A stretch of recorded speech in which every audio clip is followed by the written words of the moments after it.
Perfect. So yeah, we just had wonderful panels, wonderful keynotes about restaking and the use of Ethereum economic security. But today we're going to be talking about the bigger elephant in the room, Bitcoin economic security. So I let the panelists introduce themselves in a couple of minutes. But yeah, I just want to remind the audience that the Bitcoin market cap is more than half of the total crypto market cap, so it's the biggest dog in the room. Bitcoin staking is something that will enable protocol just like AVSs in Eigenlayer and all other restaking hubs to enable to bootstrap themselves without the use of a native token, without necessarily like the use of like specific economic security, and be able to be Bitcoin aligned and also benefit from the security and decentralization of the Bitcoin layer one. Just introducing the panelists. So we have Brendan from CoreDAO, Willem from Botanix Labs, and Senka from Babylon. Guys, I would love for you guys to first like introduce all of your projects, like what is Core, what is Botanix, and what is Babylon. So maybe start with you, Brendan. Sure. So you guys can all hear me okay? Yeah. Mics are on, perfect. So yeah, Brendan from Core Chain or CoreDAO. You can see here, we launched about 18 months ago. We're a layer 1 blockchain that's fully EVM compatible and powered by Bitcoin. So we're going to talk about the consensus a bit more later, but we basically include miners and Bitcoin stakers in the consensus to get involved and help secure the network. And because we're EVM compatible, very easy to build on. At this point, we're a top 60 project. We've been live for about 18 months, and I think we'll get more into the protocol after. Hey, great to meet you all. I'm Willem, co-founder of Botanix. Actually Belgian, studied cryptography, and 2 years ago designed what's now called the spiderchain. So Botanix is the company name, the spiderchain is a technology. It is a layer 2 design that's quite unique in essence. We want to be fully decentralized, which is opposite of what you think of your classical roll-ups. And when you are decentralized, or when you want to be decentralized, you need to come together in a consensus. And so we run a proof of stake consensus where you stake Bitcoin on Bitcoin, and that secures the EVM. That basically allows us to be fully permissionless. Anyone will be able to join the network, stake Bitcoin, and participate in securing the EVM. And at the same time, and I'm sure we'll talk about this, basically get Bitcoin yield. We're a strong believer in decentralization. I think it's absolutely needed in the world today. And so that is a little bit the spiderchain. It is a way to fully decentralize the layer 2. We have what's called decentralized multisig. One of the issues of classical layer 2s is it's a central multisig. And so with the spiderchain, you have this whole network of decentralized multisigs where anyone can participate in. And it's a little bit for the people who are more familiar with the Lightning Network. Think about the Lightning Network. It's a decentralized network of 2 out of 2 multisigs. And so if you park that idea but think bigger, that is what the spiderchain is a decentralized network where anyone can participate in. Everyone will have to put a Bitcoin stake in, come together in a proof of stake, and that secures the EVM. So fully running on Bitcoin, we're not connected to Ethereum at all. And that's where we think the future of scaling will go to, especially because Bitcoin is a $1 trillion market right now, maybe 10 trillion in a few years of now. And so we fully believe that that is the right thing to do. We believe the whole world can run on Bitcoin, and you have Bitcoin on the base layer, 10-minute blocks, a spiderchain as a layer 2, 10-second blocks to run the infrastructure for a financial system, same as we've seen on Ethereum. Hi, my name is Senka. I'm the Chief Protocol Economist at Babylon. So at Babylon, we are bringing like the trustless Bitcoin staking model to Bitcoin. And fundamentally, we think there is a security bootstrapping issue in proof of stake.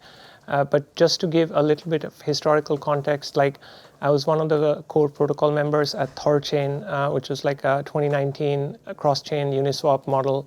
And while working on Thorchain, we were able to incubate massive liquidity. But one of the concerns we had was are we overpaying for securing this liquidity? So it took me almost like 2.5 years to meet David, the co-founder of Babylon, and that's when like he had the idea and I had the application level kind of integration idea. So we were kind of like building Bitcoin staking predominantly to help bootstrap early stage ideas in proof of stake. There's like amazing ideas.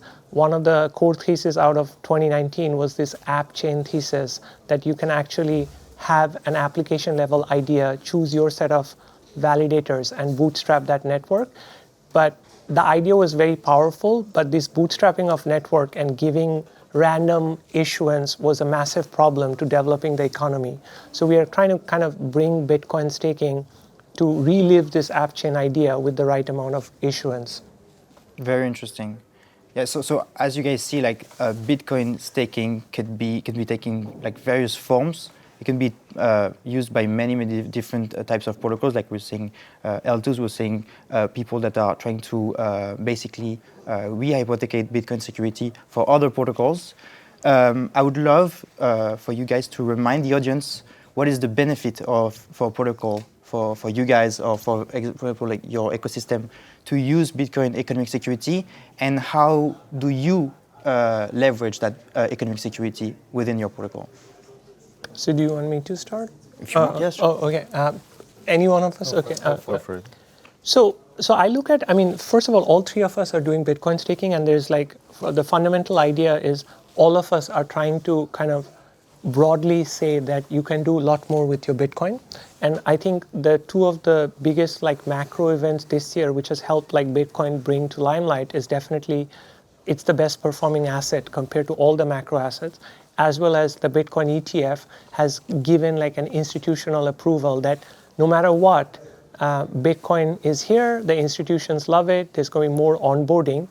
But one other macro impact, which I feel like doesn't get talked a lot because we're in an ETH-based conference, a lot of people ask that, okay, what is like big difference between like what EigenLayer is doing and what all these other protocols on Bitcoin are doing? And fundamentally, if you come, and we talk to a lot of institutions who are about to buy this Bitcoin and they're actively looking into Bitcoin staking options, one of the major reasons why institutions like Bitcoin is it's really truly an institutional level inflation hedge. When they look at Ethereum, because Ethereum has an economy, the general idea of people who are trying to look for inflation hedge is they don't want to look at an asset which is very strong on the economic side. So Bitcoin not having the economic activity is actually one of the tremendous indexer for macro portfolios to look at Bitcoin as an inflation hedge. So my understanding at Babylon is that we are not trying to create more economy inside Bitcoin to try to tamper with the inflation resistance aspect of Bitcoin. However, Bitcoin in terms of a security asset is actually very, very strong. Like the security fundamentals of Bitcoin is very strong, and you're basically using this word Bitcoin staking in whichever way all three of us want to design that, you're bringing the pricing of this security back to POS, right? So for Babylon, we are a Cosmos SDK chain. We're enabling our EVM to have exposure to the EVM side, but we found that specifically in Cosmos, which has almost like 100 application ideas, every chain is overpaying for the security. Given they're overpaying for the security, they're making the chains overstaked because they cannot afford to reduce their staking ratio because that's a dump for the token. So you're stuck in this loop that you're overpaying for the security goes back to the validators become almost like a systemic sell pressure ingredient. So fundamentally, this is a core problem for the app chain thesis, and we think that choice of capital of onboarding Bitcoin to the staking universe gives the protocol understand that should they issue more to the equity holders or should they issue more to the Bitcoin holders. And it's literally a choice of capital, which at Babylon we're trying to bring into this POS, and the Cosmos Hub thinks it's a very good idea. They have kind of onboarded this. So that's generally the take we have for Bitcoin staking. Yeah, in essence, when you think about it, a proof of stake is only as secure as how decentralized the stake is. And the most decentralized asset out there is Bitcoin. And so any new proof of stake protocols always struggle to actually decentralize because proof of stake has a centralizing trend. You give more rewards to the people who stake, and so they will always get a bigger and bigger percentage of the whole stake. And that is why Ethereum is quite cool, because it started as a proof of work, which is decentralizing over time, and then switched to a proof of stake. But in essence, Bitcoin is the most decentralized asset and is therefore perfect fit for a proof of stake. And that it basically gives you a lot of security. When you think about it, Bitcoin as the most decentralized asset is the basis for the most secure proof of stake you could ever build. And that's why this is big. A second cool benefit this gives as a proof of stake is you can get actual yield. Because all the gas fees, all the transaction fees will accrue back to the stakers. So for the first time ever, you'll be able to get Bitcoin yield in a decentralized fashion and in a trustless fashion. So this is, quite cool. So I don't want to be super repetitive, but I think they teed it up really well. So maybe I'll just talk about how Core is leveraging. We have a lot of the same beliefs. Large amount of liquidity, very secure asset. Why not use it to secure a blockchain? So within Core, I mentioned it's EVM based, EVM standard for builders, et cetera. But we have basically, a set of validators, including Kiln, where you can basically, as a miner, you can redelegate hash that you're using on the Bitcoin network and use that to secure Core, and in return, you earn block rewards. If you hold the Core token, you can stake your Core token and earn yield. And then obviously we just launched non-custodial Bitcoin staking about 2 months ago. There's about 5,000 Bitcoin staked. People earning real yields right now of anywhere from 5 to 10%. Market is loving that. And basically we score the validators based on how much of these very difficult things they have to get elected each day. And there's an election each day. So we're kind of bringing this hard asset to help secure the chain, bring in native yield without any risk to Bitcoin holders. And our thinking was we want to bring Bitcoin, for all the reasons mentioned here, but we also want to bring Bitcoiners into our ecosystem. We think it goes farther to unlocking this liquidity to actually do things on chain, and don't want to see a world where everything's done through ETFs and TradFi banks, for example, lending, borrowing, variety of other use cases you want to do with your Bitcoin. And so we see things like sidechains. We don't think Bitcoin, the network itself, is at this point going to change much, and we think that's a good thing for all the reasons mentioned. So you'll have these, sidechains, such as Core, such as some others that you've probably heard of, where you can get a bunch of these other utilities with your Bitcoin. Non-custodial Bitcoin staking we see as the risk-free reference rate for Bitcoin yield. A lot of us are using non-custodial solutions where Bitcoin doesn't leave your wallet by issuing a time lock. That's literally, Bitcoin has never had that. It's a risk-free yield. And then if you want to get higher yields or do other things, you can come on chain and do a variety of other activities, which will be enabled by sidechains. So that's our thinking and our current strategy and kind of mission with Bitcoin right now. I'll actually add one thing, because I think we all discussed the good sides of Bitcoin staking. I'll discuss the flip side as well. There's a big risk on Bitcoin staking if you use Bitcoin as a staking asset, because there's already a lot of Bitcoin out there. And so imagine if you have 10,000 Bitcoin staked. We all know there's, for example, North Korea has 100,000 Bitcoin. They can take over very easily the majority of the stake. So that's, of course, the risk or the flip side of the argument. Longer term, of course, you do inherit that decentralization, and there should be enough Bitcoin staked. But I wanted to put that out there because it comes with risks, of course. Yeah, so just to, on that point, so at Babylon, when we looked at so the way to think about Babylon is we're doing two things. We're first building the staking landscape, and then we are also enabling restaking. So in some sense, if you want to think in terms of Ethereum, Babylon is trying to give Bitcoiners a vision of what if Bitcoin transitions ETH from proof of work to proof of stake. It's never going to happen, but that's one part of the example. And the second part is enabling restaking, which is the eigenlayer side of it. So we looked at the Ethereum transition, specifically the merge and the Shanghai upgrade. And Ethereum, when it transitioned from proof of work to proof of stake, it literally the same day Lido came around, And there was a reason why Lido and Ethereum transition kind of lined up. Because when you launch a proof of stake chain, there is a chance that the staking rates are very high. And because the staking rates are very high, there's barely any liquidity in the system. So as this starts getting compounding and you issue more rewards, what you're doing, and this is very evident in the Cosmos ecosystem, which has like 90% staking rates, because they can't afford to lose this stake, because losing the stake means creating a dump on your token. So liquid staking kind of came in, and they basically created more liquidity on the DeFi side. And so this is something we looked at Babylon, that, hey, we can't just try to fix the security problem. Fundamentally, the security problem relating to the staking is actually related back to the liquidity side too. So we have a lot of like liquid staking platforms building on top of us, like quite a few, and they're trying to emulate the Lido design. And what we find, which is very interesting, is majority of the chains outside of Ethereum, they don't even have Bitcoin liquidity. So if you go to Solana, you go to like Cosmos, they barely have like $50 million liquidity in Bitcoin. So one of the other aspects of the Babylon design is we're trying to bring the security coupled with liquidity, so that you may not want to onboard Bitcoin staking, but you would like the liquidity which is coming with Bitcoin staking. And that kind of empowers you to look at the whole concept. Very interesting.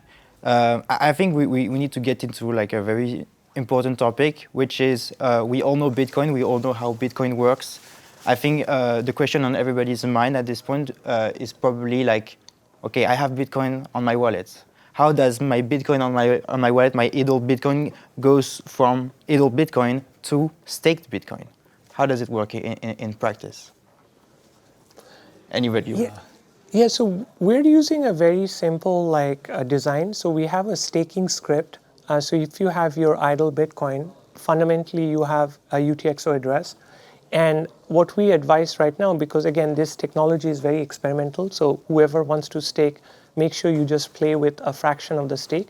So fundamentally what you're doing is you're first moving a part of your Bitcoin to a new UTXO, so you're not like really playing with your Bitcoin wealth address. Now, whenever you have this fractional UTXO, you're coming in and you're basically signing a staking script which has your UTXO address, which contains the Bitcoin, and it has two other parameters, which is the duration of the lock, as well as you're pre-signing a power that if you delegate your Bitcoin for staking, the validator to whom you are delegating, if he double signs, then you can slash the Bitcoin.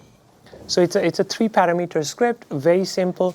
Fundamentally, it's so simple, we kind of like that the chances of the attack vector is a lot lower, and the whole operation just stays on Bitcoin. So you're not using a bridge, you're just signing a transaction. That transaction needs to get confirmed on the Bitcoin blockchain. Once that transaction gets confirmed on the Bitcoin blockchain, there are relayers who pick up this confirmed transaction, and it informs the POS chains that there's new voting power which is available. I can just maybe, because it's somewhat similar, so I think you explained your system very well. So we had a somewhat similar system with miners.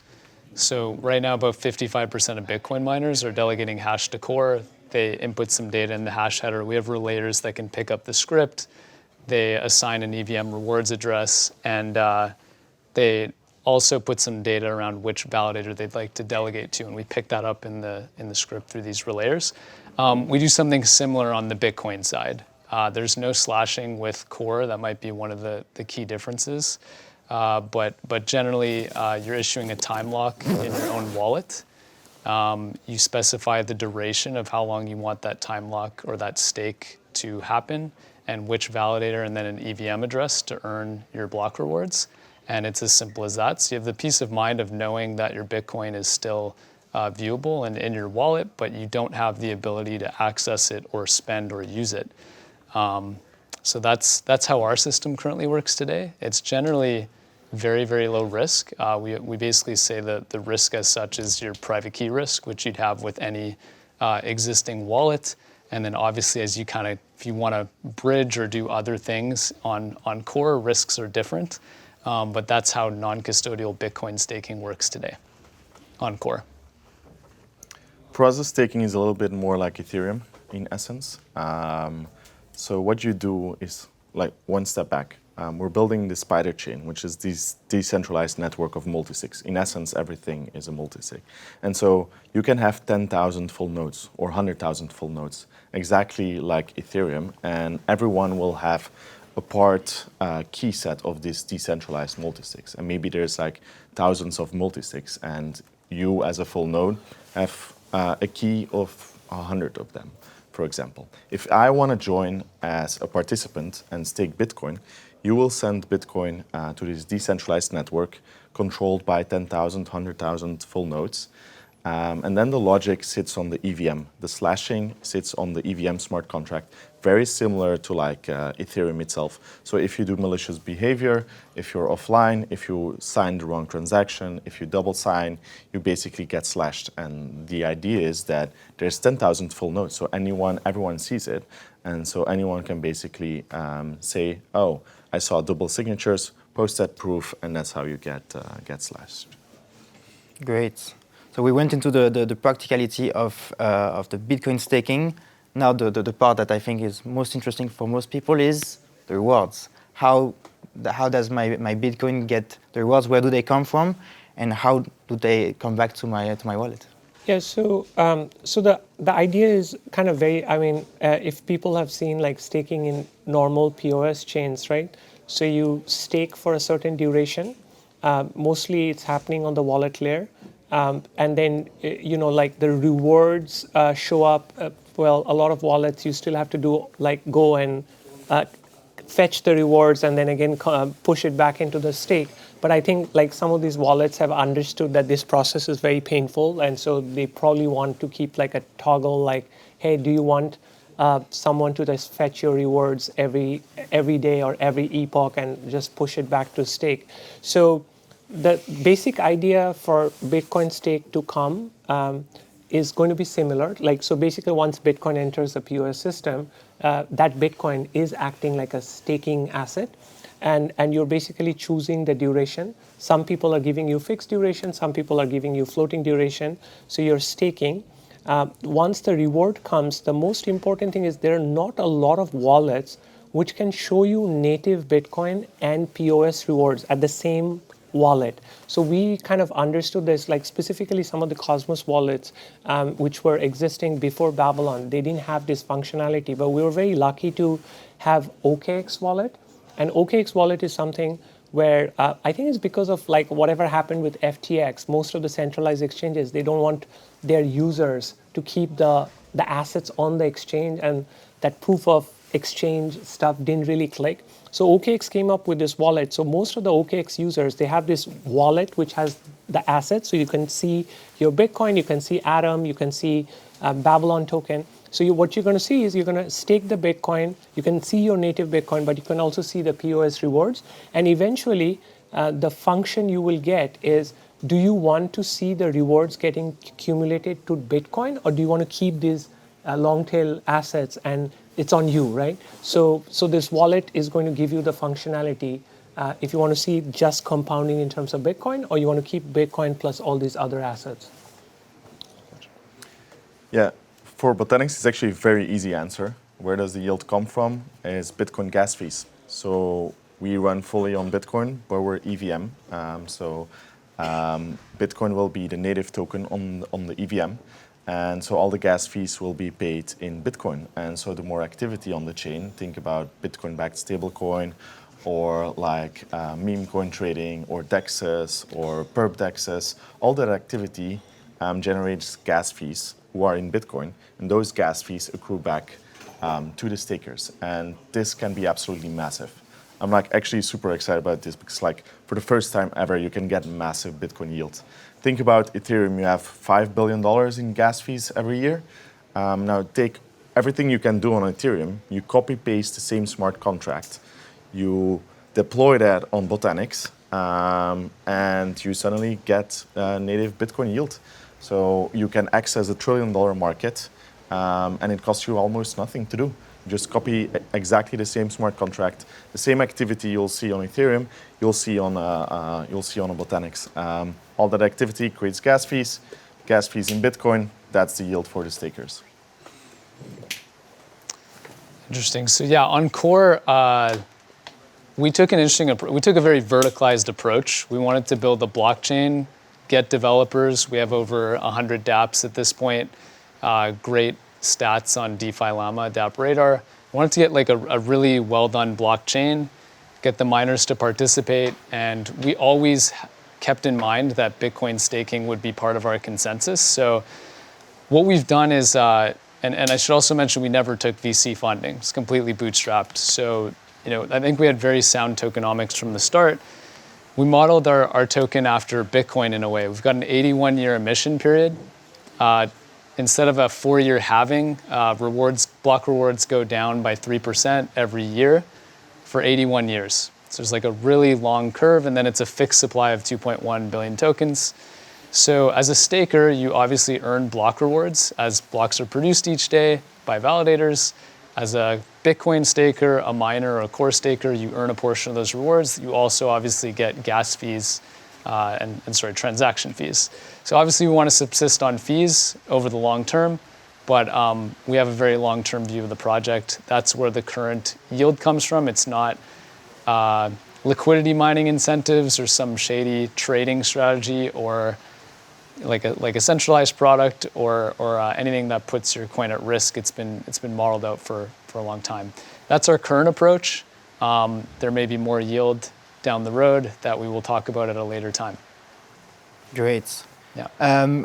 Just to come back on the rewards, we said previously that Bitcoin is absolutely massive. You explained to us that Bitcoin staking essentially is really not as exotic and complicated as most people could think it is.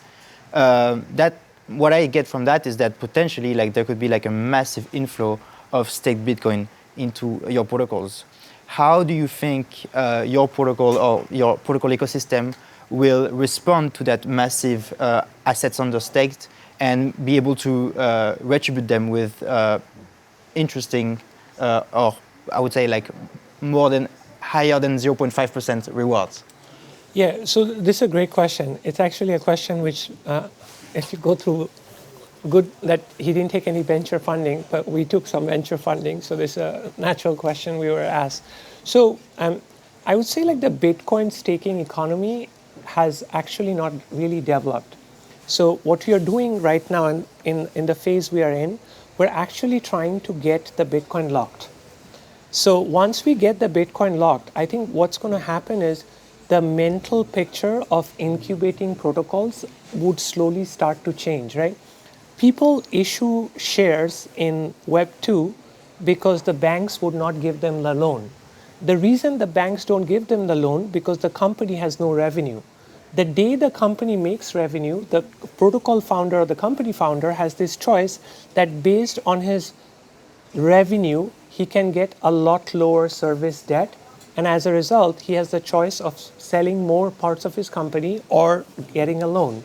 So I kind of see this Bitcoin economy to kind of develop like this, that we're actually kind of building this foundational element to get the Bitcoin staked. But a lot of the new ideas, they are actually going to happen over the next 2 to 5 years.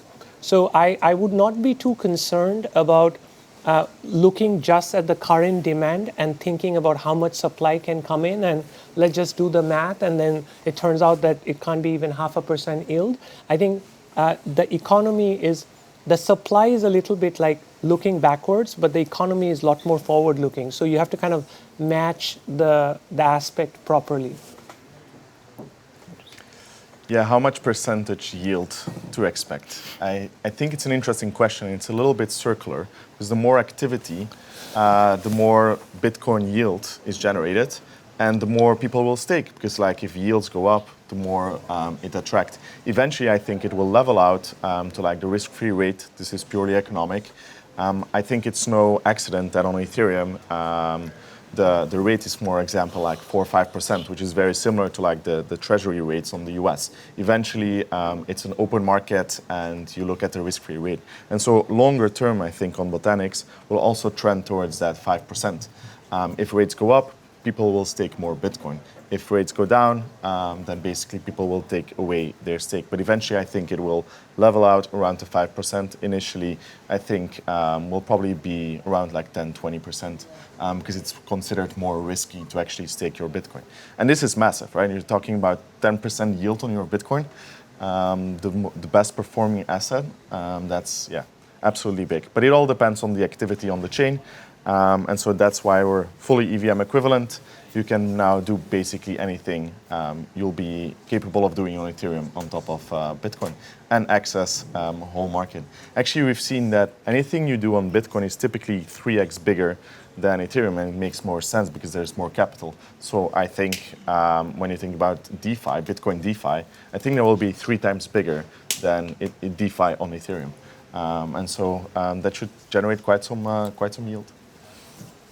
Yeah, I don't have much to add. I basically agree with these guys. I guess I have like maybe I have one more after, we have like this macro event right now that the German government is about to sell like 2 billion Bitcoin, and Justin Sun is like, hey, sell it to me so that I don't it doesn't impact the crypto market.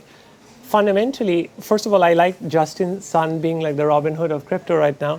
But the bad side of this is you're working in an asset class where people get jittery anytime people want to sell, right? So one of the aspects of the Bitcoin staking economy is going to be that once the economic activity really gets very strong, I don't think you will have, like, there are people who are selling billions of shares of Apple, which is way more than $2 billion, and nobody even knows that, and these are like hedge funds transacting with the banks, and it's gone. It's actually the liquidity and the less economic activity which is actually making people who are hodling these assets like, hey, what happens if Bitcoin goes to 40 grand because there's $2 billion of Bitcoin which is going to get sold. And so I kind of feel like at Babylon, we're really trying to like bootstrap this economy where Bitcoiners who are staking, they feel that there is very strong economy which gives them this yield so that they're not jittery about other people who are selling their Bitcoin. Because once you sell, fundamentally there's a bigger buyer who's going to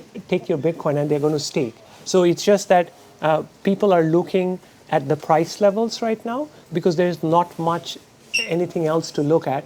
But once these economies get developed, I don't think like this jitteriness is going to work. Yeah, Had something? I generally agree. And the only thought was similar was that there's just so much liquidity here.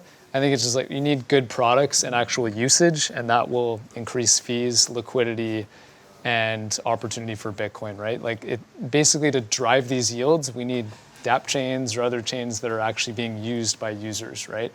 And I'm very optimistic about that opportunity. I think that's why you've kind of seen this surge of side chains, scaling chains, and dApp chains, because people see a lot of liquidity, and there's a lot of growing demand from a cohort of Bitcoin holders to do something productive with their Bitcoin.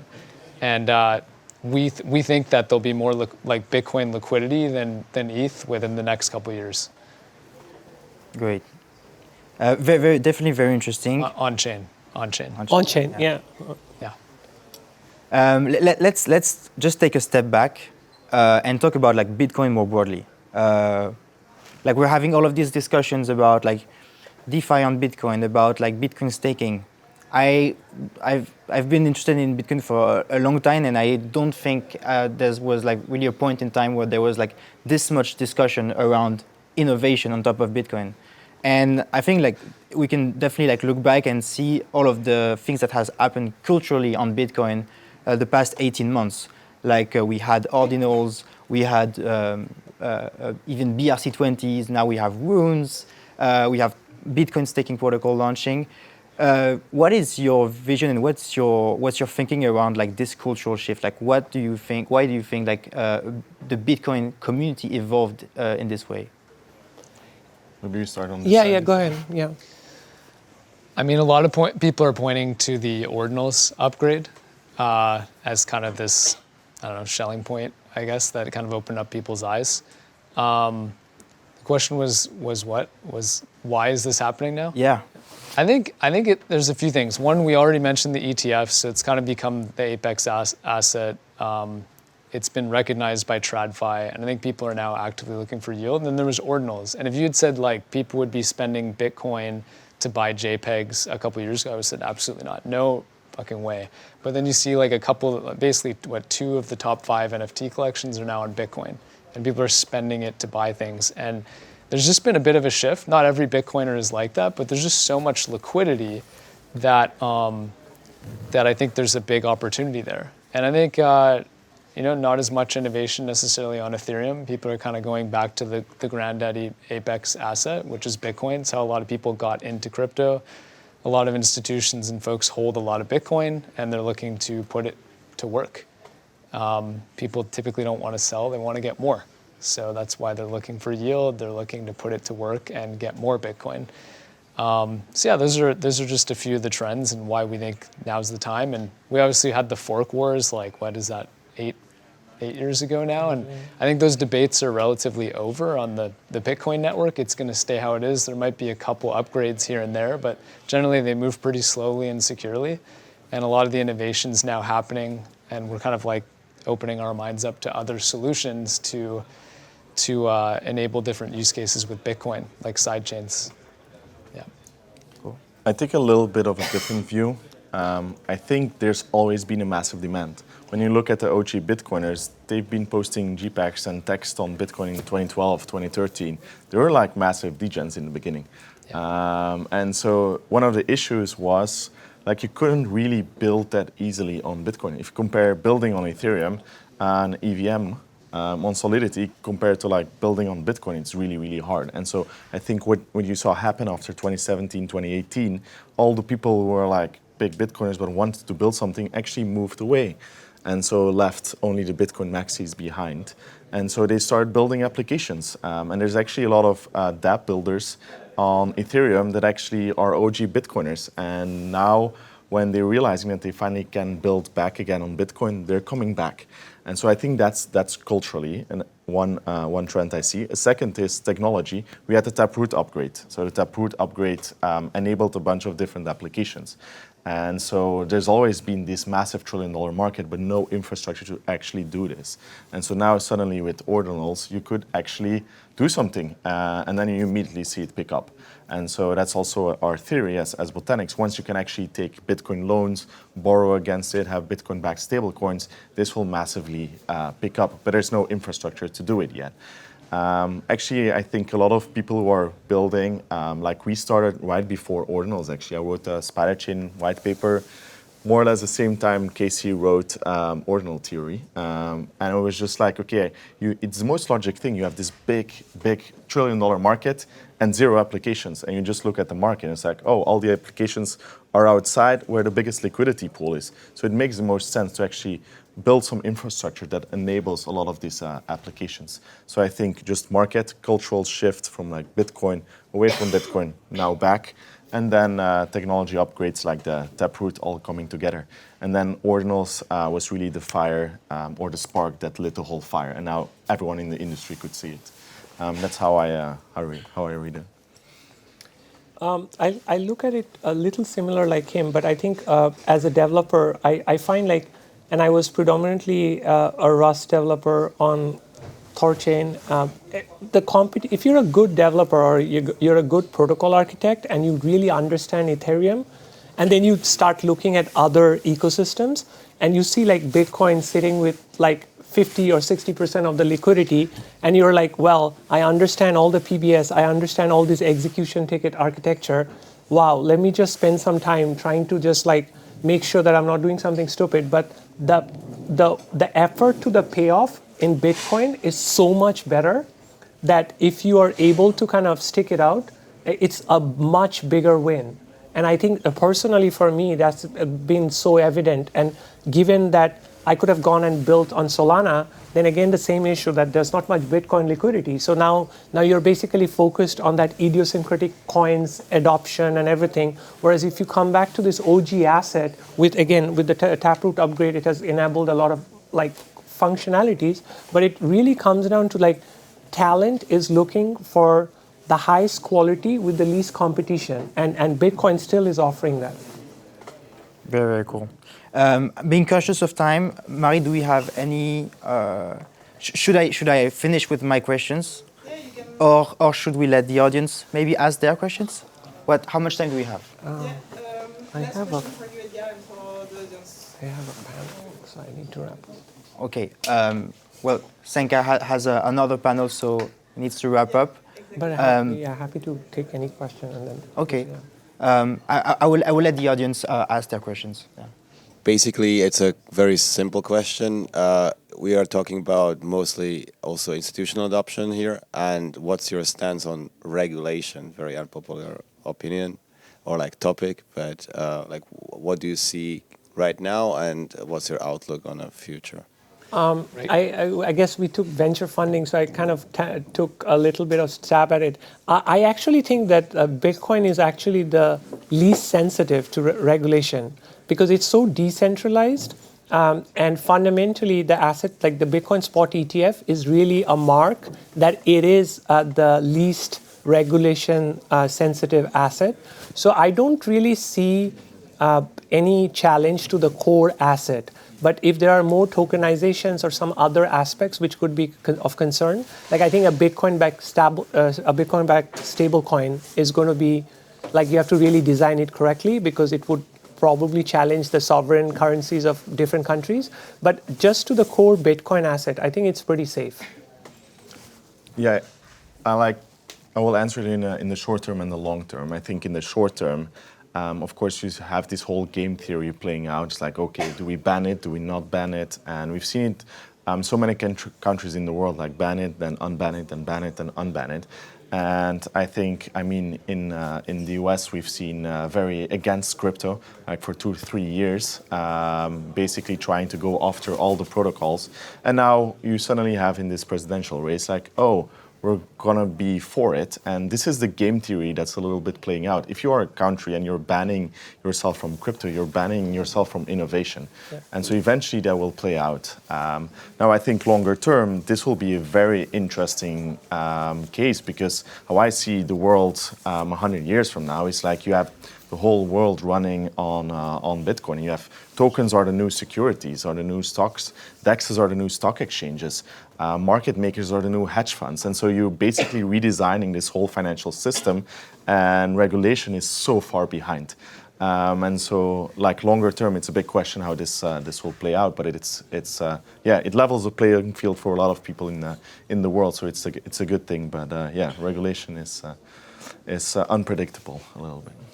Yeah, for sure. I think you're going to see that like Bitcoin yield as the norm very shortly in all exchanges, wallets, etc., custodians. We actually already got an ETP approved in Europe, so it's a yield-bearing ETP. You can get in a bunch of European regulated exchanges, not crypto exchanges. So you can basically buy a yield-bearing Bitcoin product in your brokerage account powered by Core's Yield, and I think that's going to be the norm. So that's pretty awesome. That's a very new product. It's been very successful. We're launching more products this year. That's pretty bullish, I think, for this space, and I think you're going to see yield basically everywhere for Bitcoin products. Perfect, guys. We're running out of time. Thank you so much for your participation. It was a great panel. Thank you.